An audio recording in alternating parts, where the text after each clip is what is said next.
Children of the Black Goat. Chapter 7. The Blue Desert. Scene 1. The Silence of the Sun. The boneyard current did not give them up gently. It spat the needle out of the subterranean cliff face like a seed from a mouth. The small boat went airborne for a terrifying heartbeat before slamming into the ocean swell. Water sprayed over the bow, soaking them instantly. Silas gripped the tiller, his knuckles white, fighting to keep the craft upright as the turbulent mixture of river current and ocean tide tried to capsize them. "Hold on," Silas roared. The boat bucked, spun, and then as the momentum of the underground river faded, it settled. The roar of the water behind them died down. The darkness of the tunnel receded. And then the sun hit them. It was morning. The sky was a dome of polished sapphire, cloudless and vast. The sun, hanging low in the east, was a blinding white hammer beating down on the water. Elin gasped, shielding her eyes even through her smoked glasses. After hours in the pitch-black tunnel and days in the foggy isle, the light was a physical assault. "We're out," Elin whispered. Silas looked back. The Isle of Mists was just a smudge of gray fog on the horizon, rapidly disappearing. They were alone. He looked forward. Blue. Endless, flat, indifferent blue. There were no landmarks. No birds. No ships. Just the curvature of the earth and the weight of the water. "Welcome to the nowhere," Silas rasped. He checked the compass the shadow broker had given him. The needle was spinning lazily, confused by the lack of magnetic landmarks, before settling on a direction, southeast. "Is this the way?" Elin asked, dipping her hand into the water. It was cold and incredibly clear. "It's the only way," Silas said. "We follow the needle. And we pray the water lasts longer than the thirst." 3 days passed. Time on the open ocean does not move in hours. It moves in shifts of light and heat. The needle was a fast boat, built for smuggling, but it offered little shelter. Silas had rigged the floral shawl, the one Elin had worn at the market, as a makeshift awning to protect them from the midday sun. The heat was brutal. It baked the salt onto their skin until it itched like fire. It cracked their lips and made their tongues feel like dry leather. Silas rationed the water. 3 sips for Elin. 1 sip for him. By the 4th day the silence began to get loud. Silas sat at the tiller, his eyes red-rimmed and hollow. He wasn't sleeping. He was afraid that if he slept, the boat would drift off course, or worse, he would dream. But the ocean induces dreams even when you are awake. "Uncle?" Elin's voice seemed to come from far away. She was lying in the shade of the shawl, playing with her mirror shard. "Yeah," Silas croaked. "Why is the water singing?" Silas blinked. He looked at the water. It was calm, glassy. "The water isn't singing, Elin. It's just the wind." "No," Elin insisted weakly. "It sounds like a choir. Like the monks, but sadder." Silas rubbed his face. His hand felt like sandpaper. "She's hearing the void," he thought. "Or she's dehydrated." "Drink." Silas handed her the water skin. It was dangerously light. "You drink?" Elin pushed it back. "You haven't drunk since yesterday." "I counted. I'm fine. Soldiers, trained to go without." Silas trailed off. He saw something in the water. A face. It wasn't his reflection. It was a woman's face, pale with hair like wheat. Elena, his wife. She was floating just beneath the surface, looking up at him. Her eyes were open, but they weren't dead. They were disappointed. "You couldn't save us," the water ghost seemed to say. "You burned our house. You burned our memories. And now you drag this child into the same fire." Silas squeezed his eyes shut. "Go away," he muttered. "Uncle?" Silas opened his eyes. Elena was gone. But now he saw others. The faces of men he had killed in the war. The face of the noseless beggar from the sewers. The face of the young soldier Kale. They were all bobbing in the wake of the boat. "They're following us," Silas whispered, his grip on the tiller tightening until the wood creaked. "The ghosts. They know I'm weak." Elin sat up. She saw Silas staring at the empty water, his eyes wide and terrified. She saw the way his hands shook. She realized he wasn't seeing the ocean. He was seeing his past. "Uncle Silas," Elin crawled toward him. "There is no one there." "They are there." Silas snapped, pointing at a patch of blue water. "Look, that's Miller. I killed him at the siege of Oakhaven. He begged for mercy. I gave him steel." He looked at another wave. "And that's my son. He's so small." "Why is he so small?" Silas began to hyperventilate. The heat, the thirst, and the guilt were creating a perfect storm in his mind. The armor he had built around his heart, the mercenary persona, was melting under the relentless sun. He reached for his sword. I have to cut the line, he rambled, half drawing the blade. If I cut the water, maybe they'll stop following. No. Elin grabbed his wrist. Her hand was tiny against his arm, but her touch was grounding. Silas, she said his name without the uncle. It was a command. Silas looked down at her. He saw her black eyes. For the first time they didn't look like voids. They looked like anchors. You are here, Elin said firmly. You are in the boat. With me. Elin. She took the mirror shard from her pocket. She caught the sunlight and flashed it into his eyes, a sharp, blinding glare. Silas flinched, shielding his face. The pain of the light snapped him back to reality. The ghosts vanished. The water was just water. Silas slumped forward, dropping his head into his hands. He began to weep. It was a dry, heaving sob, the sound of a man who had held his breath for 10 years and finally exhaled. I'm sorry, he choked out. I'm sorry, Elin.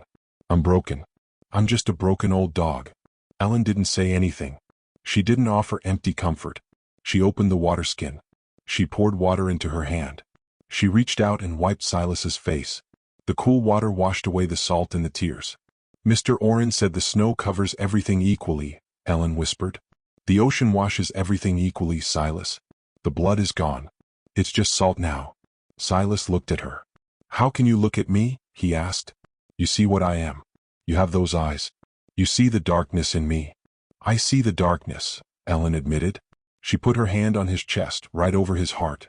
But darkness is just a room where the light hasn't been turned on yet. She pressed the water skin to his lips. Drink. The ghosts can't swim if you are strong. Silas drank. The water tasted of warm leather, but it felt like life. He lowered the skin. He looked at the horizon. The hallucinations were gone. You saved me again, Silas said, his voice steadying. We are a team, Elin said, putting her glasses back on. The shield and the seed. Silas took a deep breath. He adjusted the tiller. The shield and the seed, he repeated. I like that. That evening the wind changed. The air grew cooler. The smell of the ocean shifted from brine to something richer, something like wet earth and blooming flowers. Land? Silas squinted at the horizon. No, Elin stood up on the bow. Not land. Trees. Trees don't grow in the ocean, Elin. But as the sun dipped below the waterline, turning the world into a canvas of indigo and violet, they saw it. It was a forest, but it wasn't on an island. Great, twisted trees with silver bark rose directly from the water.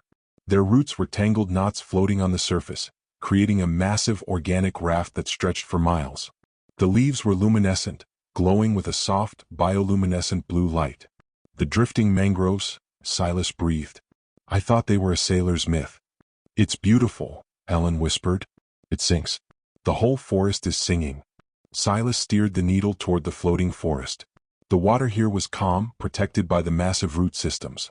As they drifted under the canopy of glowing leaves, Silas felt a strange sense of peace. The sun couldn't reach them here. The ghosts couldn't follow them into this alien sanctuary. We rest here, Silas said, tying the boat to a silver root. He looked at Elin. She was reaching out to touch a glowing leaf. The leaf curled around her finger like a shy animal. Uncle, she said. I think the black goat has been here. Why? Because, she smiled, it feels like home. Silas lay back in the boat, watching the glowing canopy above. He touched the hilt of his sword, then let it go. He realized he hadn't thought about his payment in days. He wasn't doing this for the gold anymore. He wasn't even doing it for redemption. He was doing it because for the first time in his life, he wasn't running from his past. He was sailing toward a future. And in the silence of the glowing forest, the old soldier finally closed his eyes and slept without nightmares. The drifting mangroves were not silent. They whispered. As the needle glided deeper into the floating forest, the air grew heavy with the scent of jasmine and ozone. The massive silver trees formed a cathedral ceiling overhead, blocking out the stars but replacing them with the soft, pulsating glow of bioluminescent moss. Silas rowed gently.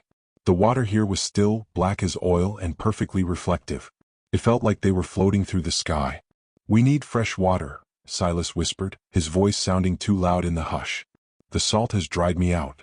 There, Elin pointed to a large hollowed-out knot in a massive root system nearby. Silas steered the boat closer. The knot formed a natural basin. Inside, crystal-clear water gathered, dripping from the silver leaves above. Silas dipped his finger in and tasted it. Sweet, he breathed. It's rainwater, filtered by the trees. He filled their waterskins. He drank deeply, feeling the cool liquid wash away the madness of the open sea. This place. Silas wiped his mouth. It shouldn't exist. Trees can't live in salt water without roots in the soil. They have roots, Elin said, trailing her hand in the water. But they are holding hands, not holding dirt. She stood up on the swaying boat. She looked at the trees with a familiarity that unsettled Silas.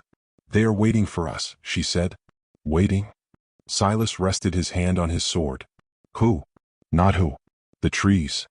Elin stepped off the boat. Elin. Silas hissed. She didn't sink. She stepped onto the tangled mat of roots that floated on the surface. They were thick and interwoven, forming a solid, if slightly spongy, floor. It's safe, Uncle, she said, bouncing slightly. Come on. There is something inside. Silas tied the boat securely. He stepped onto the roots, testing his weight. The organic raft held him. They walked into the heart of the forest. The deeper they went, the stranger the forest became. The trees began to change shape. They didn't look like random growth anymore. They looked cultivated. Silas saw branches twisted into the shape of archways. He saw vines woven into hammocks. He saw glowing fruit hanging like lanterns. This was a garden, Silas realized. Someone lived here. The gardeners, Elin whispered. They reached a clearing in the center of the floating island. In the middle of the clearing stood a statue. But it wasn't made of stone. It was grown from wood, a living tree that had been shaped, over centuries, into the form of a woman. She was kneeling, her hands cupped in front of her. Water flowed from her wooden palms into a small pool. Elin walked toward the statue. She looked mesmerized. It's her, Elin said. The lady in the book. The first vitalist. Suddenly the roots beneath Silas's feet moved. Slither. It wasn't a violent movement. It was a gentle tightening. A vine wrapped around his ankle. Silas drew his sword instantly. It's a trap. No. Elin shouted. Don't cut it. It's grabbing me. It's hugging you. Elin insisted. She ran to Silas. Put the sword away. They are lonely. Silas looked down. The vine wasn't crushing his leg. It was just holding it. Like a child grabbing a parent's leg. He looked around. The branches of the trees were leaning in. The leaves were brushing against his shoulders. The forest wasn't attacking. It was starving for connection. They haven't felt a gardener in a long time, Elin said softly. She placed her hand on the vine holding Silas. A pulse of green light traveled from her hand into the wood. The vine shuddered. It released Silas and curled around Elin's arm instead, nuzzling her like a pet. They remember, Elin said, tears in her eyes. They remember the song. She walked to the wooden statue. She climbed into the statue's lap.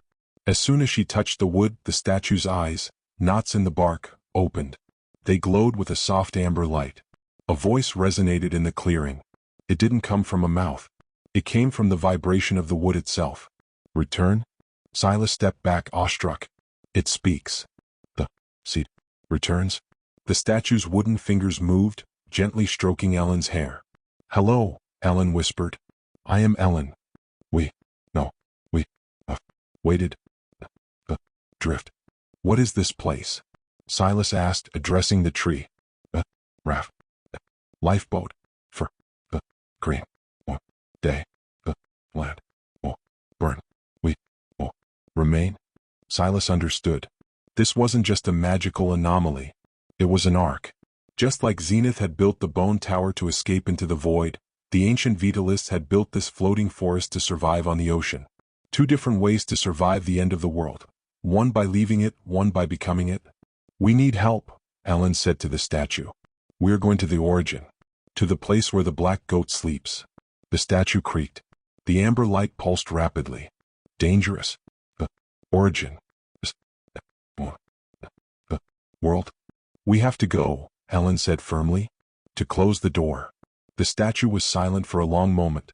The leaves rustled, a sound like a heavy sigh. The door cannot be closed, only filled. The statue reached into the pool of water in its hands. It pulled out a single object. It was a seed. But it was the size of a fist, glowing with a heartbeat of its own. Take this. The heart. The mangrove. Elin took the seed. It was heavy and warm. fall, plant, this, and, will rise, again. Thank you, Elin said. The light in the statue's eyes faded. The movement stopped. It became just wood again. But the forest felt different now. Lighter. Less lonely. We should go, Silas said, his voice reverent. Before we take root here too. They walked back to the boat. The vines parted for them, creating a clear path. As they pushed the needle back into the water, Silas looked at the glowing seed in Elin's lap. That's a powerful thing, Silas said. Use it wisely. It's a second chance, Elin said. That's what the tree said. It's a restart button. Silas rode them out of the clearing. He felt a strange sense of melancholy. The forest was beautiful, but it was sad. It was a paradise with no one to live in it. Uncle? Elin asked as the silver trees thinned out. Yeah. Why do people build walls when they could grow trees? Because walls are easy, Elin, Silas said, watching the open ocean appear ahead of them again. Trees take time. And patience. Men don't have much of either. They drifted out of the sanctuary back into the open sea. But they were armed now. Not with swords, but with a seed that could rebuild a world. And on the horizon, the dark shape of a new coastline began to appear. The origin was close. The ocean ended not with a whimper, but with a wall of fog that smelled of ozone and wet ash. The needle cut through the mist, its wooden hull groaning against the sudden change in current. The water here was no longer the deep blue of the open sea, nor the black of the mangroves. It was milky white, thick with silt and minerals. Land? Silas rasped. His voice was rough from days of silence. Ahead, the fog lifted like a theater curtain, revealing the coastline of the origin. It was not the green paradise Elin might have imagined. It was a landscape of desolation and majesty. The beach was made of black volcanic sand, stark and glittering under the pale sun. And scattered across the beach, rising from the sand like the pillars of a ruined cathedral, were bones. Massive, fossilized ribs the size of ship hulls curved toward the sky. Skulls of creatures that had no names, beasts from the dawn of the world, lay half buried in the dunes, their eye sockets now pools of crystal-clear water. The graveyard of giants, Silas murmured, instinctively loosening his sword in its scabbard. The legend said the first war was fought here. I didn't think they left the bodies. Elin stood up in the prow. She took off her glasses. They aren't bodies, uncle, she whispered. They are planters. Silas looked closer. Elin was right. The bones weren't just dead calcium. They were overgrown. Vines with thorns as thick as a man's arm wrapped around the ribs. Strange, purple flowers bloomed from the cracks in the skulls. Life was feeding on death. It was a garden grown on a corpse. Steer for the gap between those two tusks. Silas pointed to a massive ivory archway jutting from the surf. They beached the needle on the black sand. The silence here was heavy, weighted with the gravity of millennia. The only sound was the wind whistling through the hollow bones, creating a low, mournful hum. Silas stepped out, his boots sinking into the black grit. He scanned the treeline, a dense wall of ancient, twisted trees that looked like petrified lightning. Stay close, Silas ordered. This place feels watched. It is, Elin said. She wasn't looking at the trees. She was looking at a large mound of mossy rocks near the treeline. Who is watching? Silas asked, hand on his hilt. The gardener, Elin said. The mound of rocks moved. It wasn't a pile of stones. It was a being. A figure rose from the earth. It stood 10 feet tall, a humanoid shape constructed from boulders, bound together by thick roots and vines. Moss covered its shoulders like a cloak. Its face was a flat slab of slate, with 2 glowing amber crystals for eyes. A root golem. An ancient construct of the Vitalis. Silas drew his sword instantly. Back, Elin? The golem turned its heavy head toward them. The sound of grinding stone echoed across the beach. It raised a massive arm, a limb that could crush a carriage.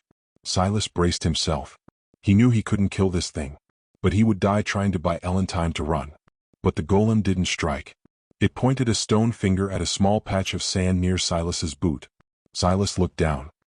He was about to step on a small, white flower growing alone in the black sand.